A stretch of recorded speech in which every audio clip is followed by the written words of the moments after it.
Hello मेरे प्यारे दोस्तों, तो कैसे हो आप लोग। स्वागत है आप सभी का हमारे इस YouTube channel BP online classes में। दोस्तों, अगर आप भी क्लास 10th के स्टूडेंट हैं और आप भी क्लास 10th की तैयारी करना चाहते हैं तो हमारे इस YouTube channel BP online classes से ज़रूर जुड़िएगा, ठीक है। और आप लोगों का एग्ज़ाम लगभग आ ही चुका है, तो आप लोग रिवीजन में बिल्कुल भी कमी मत कीजिएगा, ठीक है। और आप लोगों की ये क्लास है आप लोगों के रिवीजन के लिए, तो आप लोग ज़रूर देखिएगा। और आप लोगों को क्लास अच्छी लगी तो लाइक और सब्सक्राइब, हमारे इस चैनल को सब्सक्राइब ज़रूर कीजिएगा और हमारे इस यूट्यूब चैनल से जुड़े ज़रूर रहिएगा, ठीक है। चलते हैं हम लोग अब, तो चाहे हम लोग आज के पहले क्वेश्चन में तो देखते हैं हम लोगों का आज का पहला क्वेश्चन क्या है। तो आज का हमारा पहला क्वेश्चन है कि ऑक्सीजन है क्या है। तो याद रखिएगा कि ऑक्सीजन जो है ना, हम लोगों को जल्दी जल्दी से रिवीजन करना है, ठीक है ना। तो आप लोगों के पास टाइम बहुत कम बचा है, जितना आप लोग रिवीजन कीजिएगा आप लोगों के एग्जाम में नंबर ज़्यादा आने की चांसेस उतना ही बढ़ेगी, ठीक है। तो याद रखिएगा कि ऑक्सीजन जो है ना,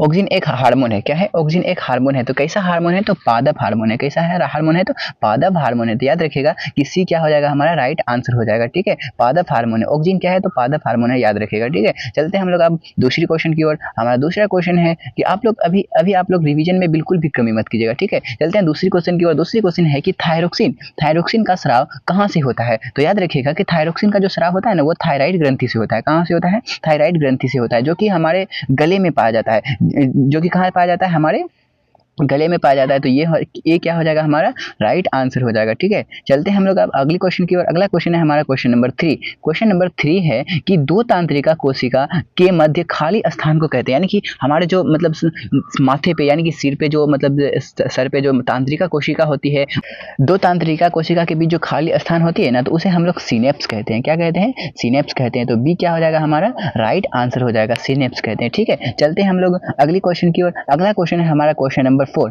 क्वेश्चन नंबर 4 कहता है कि निम्नलिखित में कौन लैंगिक जनन संचारित रोग है। यहाँ पे होना चाहिए लैंगिक जनन संचारित रोग नहीं है, ठीक है, सॉरी, ठीक है। तो याद रखिएगा तो ये टाइफाइड जो है ना, टाइफाइड ये लैंगिक जनन संचारित रोग नहीं है। ये एग्जाम में आप लोगों के 100% पूछा जाएगा। ये VVI ऑब्जेक्टिव क्वेश्चन है, ठीक है। तो इसको बिल्कुल याद रखिएगा, ठीक है।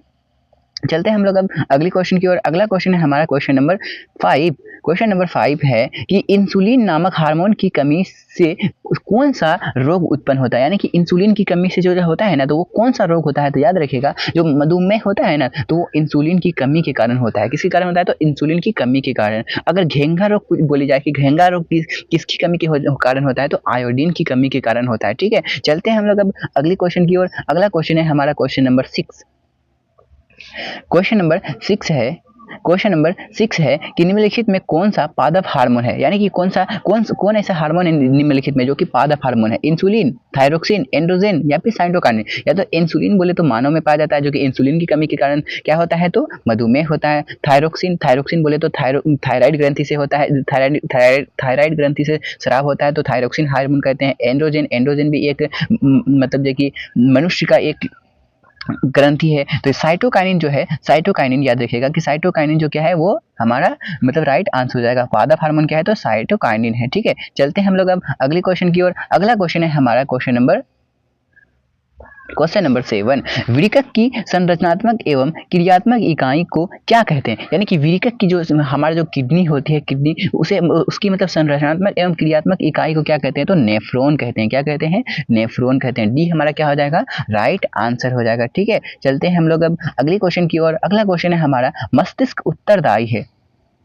क्या बोल रहा है? मस्तिष्क उत्तरदायी, यानी कि हमारा जो दिमाग है, ब्रेन है, वो क्या है, किसके लिए उत्तरदायी है। तो किसके लिए? सोचने के लिए, शरीर का संतुलन बनाने के लिए, सोचने के लिए भी है, शरीर का संतुलन बनाने के लिए भी, हृदय स्पंदन के लिए भी। तो याद रखिएगा राइट आंसर क्या हो जाएगा, हमारा डी राइट आंसर हो जाएगा। यानी कि सभी के लिए, इनमें से क्या, सभी के लिए हो जाएगा, ठीक है। चलते हैं हम लोग अब अगले क्वेश्चन की ओर। अगला क्वेश्चन है हमारा 9। Question number 9। आयोडीन की कमी से कौन सा रोग होता है। तो अभी हम लोगों ने पढ़ा कि मतलब इंसुलिन की कमी से क्या होता है, तो इंसुलिन की कमी से क्या होता है, मधुमेह होता है। और आयोडीन की कमी से क्या होता है, तो घेंगा रोग होता है। अभी हम लोगों ने वहां भी पढ़ा था, ठीक है। तो बी क्या हो जाएगा, हमारा राइट आंसर हो जाएगा, ठीक है। चलते हैं हम लोग अब अगले क्वेश्चन की ओर। अगला क्वेश्चन है हमारा क्वेश्चन नंबर 10। क्वेश्चन नंबर 10 कहता है कि पिट्यूटरी ग्रंथि को क्या कहते हैं। पिट्यूटरी ग्रंथि को और किस नामों से जाना जाता है? मास्टर ग्रंथि, पाचन ग्रंथि, लैंगिक ग्रंथि या फिर सहायक ग्रंथि। तो याद रखिएगा कि पिट्यूटरी ग्रंथि जो है ना, उसको हम और नाम से जानते हैं ए, यानी कि क्या हो जाएगा, हमारा मास्टर ग्रंथि के नाम से जानते हैं, ठीक है। पिट्यूटरी ग्रंथि जो कि हम लोगों के माथे पे पाया जाता है। ये एक वृद्धि हार्मोन है। इससे जो मतलब हार्मोन का स्राव होता है, इससे जो मतलब पिट्यूटरी ग्रंथि से जो हार्मोन का स्राव होता है वो कैसा होता है, तो मतलब वृद्धि हार्मोन स्राव होता है। कैसा होता है, जिससे मतलब मनुष्य का शरीर किसका होता है, बढ़ता है। ठीक है, याद रखिएगा। चलते हैं हम लोग अब अगले क्वेश्चन की ओर। अगला क्वेश्चन में जाने से पहले अगर आप लोगों को क्लास अच्छी लगी तो क्लास को लाइक और हमारे इस यूट्यूब चैनल को सब्सक्राइब जरूर कीजिएगा। हमारा ये न्यू यूट्यूब चैनल है, ठीक है, तो याद रखिएगा। और 2027 के बैच के लिए अच्छे से अच्छे हम लोग तैयारी करने वाले हैं, तो आप लोग को जो भी भाई बहन है तो आप लोगों को जरूर बोलिएगा और मतलब इस मतलब जो क्लास के बारे में जरूर बताइएगा। ठीक है, अगला क्वेश्चन है कि तांत्रिका कोशिका को क्या कहते हैं, यानी कि तांत्रिका कोशिका को क्या कहते हैं, तो याद रखिएगा कि तांत्रिका कोशिका जो हम लोग न्यूरॉन कहते हैं, क्या कहते हैं। अगर एग्जाम में ऐसे पूछे कि तांत्रिका कोशिका की इकाई को क्या कहते हैं, तो याद रखिएगा कि न्यूरॉन। अभी हम लोगों ने पढ़ा कि मतलब वृक्क यानी कि किडनी की संरचनात्मक एवं क्रियात्मक इकाई क्या होती है, तो नेफ्रॉन होती है। ठीक, और अगर तांत्रिका कोशिका की अगर बात बोली तो न्यूरॉन होती है। उसी तरह अगर मनुष्य के हमारे मनुष्य के शरीर के या फिर कोई सा भी शरीर के अगर संरचनात्मक एवं क्रियात्मक इकाई पूछ ली तो उसे क्या कहते हैं हम लोग, कोशिका कहते हैं। ठीक है, याद रखिएगा। तो ये हमारा क्या हो जाएगा, राइट आंसर हो जाएगा। ठीक है, चलते हैं हम लोग अब अगले क्वेश्चन की ओर। आप लोग रिवीजन में जितना ध्यान दिएगा आप लोगों का मतलब उतना ही मतलब जो कि एग्जाम में मार्क्स बढ़ने की चांसेस हैं। ठीक, चलते हैं हम लोग अब अगले क्वेश्चन की ओर। अगला क्वेश्चन है कि पौधों में वृद्धि हार्मोन कौन है, यानी कि पौधों में वृद्धि हार्मोन जैसे हम लोगों ने अभी पढ़ा कि मतलब मनुष्य में जो होता है मतलब वृद्धि हार्मोन वो क्या होता है, तो पिट्यूटरी ग्रंथि, जिसको हम लोग क्या कहते हैं, मास्टर ग्रंथि भी कहते हैं। तो पौधों में क्या होता है, तो पौधों में याद रखिएगा कि ऑक्सीन जो होता है ना वो क्या होता है, ऑक्सीन ही क्या होता है, तो वृद्धि हार्मोन होता है। ठीक है, याद रखिएगा। चलते हैं हम लोग अगले क्वेश्चन की ओर। अगला क्वेश्चन है हमारा question number 13, question number 13। Question number 13 है कि मानव शरीर की सबसे बड़ी ग्रंथि क्या है, तो याद रखिएगा कि मानव शरीर की जो सबसे बड़ी ग्रंथि है ना वो यकृत है। क्या है, मानव शरीर की सबसे बड़ी ग्रंथि क्या है, यकृत होता है। सी क्या हो जाएगा हमारा राइट आंसर हो जाएगा। ठीक है, ये VVIO को ऑब्जेक्टिव क्वेश्चन था। ठीक है, याद रखिएगा। अगला क्वेश्चन है हमारा क्वेश्चन नंबर 14। मानव मस्तिष्क का कौन सा भाग सोचने के लिए कार्य करता है, यानी कि हमारा मस्तिष्क का कौन ऐसा भाग है जो कि सोचने के लिए कार्य करता है, तो याद रखिएगा कि सेरिब्रम जो है ना हम लोगों का सोचने के लिए काम करता है। तो क्या हो जाएगा हमारा सी राइट आंसर हो जाएगा। ठीक है, चलते हैं हम लोग अब अगले क्वेश्चन की। अगला क्वेश्चन है हमारा क्वेश्चन नंबर 15। क्वेश्चन नंबर 15 है कि मानव शरीर की मास्टर ग्रंथि कौन सी है। अभी वही क्वेश्चन हम लोगों ने पढ़ा कि पिट्यूटरी ग्रंथि को मास्टर ग्रंथि के नाम से जाना जाता है। अब फिर उसी ने बोला मास्टर ग्रंथि कौन है, तो मास्टर ग्रंथि क्या हो जाएगा, पिट्यूटरी ग्रंथि हो जाएगा हमारा मास्टर ग्रंथि, यानी कि सी क्या हो जाएगा हमारा राइट आंसर हो जाएगा। ठीक है, ये सब याद रखिएगा ये सब। ठीक है, ये सब आप लोगों के एग्जाम में मार्क्स बढ़ाने के बहुत काम आएंगे। ठीक है, चलते हैं हम लोग अब अगले क्वेश्चन की ओर। अगला क्वेश्चन हमारा क्वेश्चन नंबर 16 है हमारा कि सेरिबेलम का मुख्य कार्य क्या है, तो याद रखिएगा कि सेरिबेलम का जो मुख्य कार्य होता है ना हमारे शरीर में संतुलन बनाना। क्या होता है, हमारे शरीर में संतुलन बनाना किसका कार्य होता है, तो मतलब सेरिबेलम का। ठीक है, और सोचने की अगर बात बोली जाए तो सोचने की किसमें होती है, तो हमारा सेरिब्रम होती है, याद रखिएगा। ठीक है, चलते हैं हम लोग अब अगले क्वेश्चन की ओर। अगला क्वेश्चन है हमारा क्वेश्चन नंबर 17।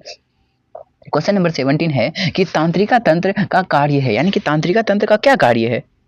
तांत्रिका तंत्र का क्या कार्य है, तो याद रखिएगा कि तांत्रिका तंत्र का जो मुख्य कार्य है ना वो नियंत्रण एवं समन्वय है। क्या है, नियंत्रण एवं समन्वय। एक क्या हो जाएगा हमारा राइट आंसर हो जाएगा। ठीक है, चलते हैं हम लोग अब अगले क्वेश्चन की ओर। अगला क्वेश्चन है हमारा क्वेश्चन नंबर 18। क्वेश्चन नंबर 18 है कि मेंडुला का संबंध है, यानी कि मेंडुला का संबंध किससे है।